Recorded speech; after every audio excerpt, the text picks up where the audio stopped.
Tidur telentang dapat memperburuk ngorok karena lidah jatuh ke belakang tenggorokan, menghalangi jalan napas.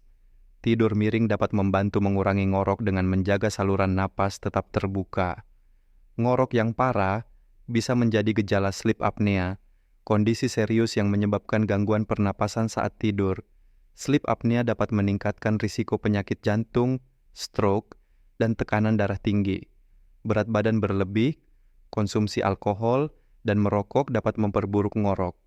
Perubahan gaya hidup sehat, seperti menurunkan berat badan dan menghindari alkohol, dapat membantu mengurangi ngorok.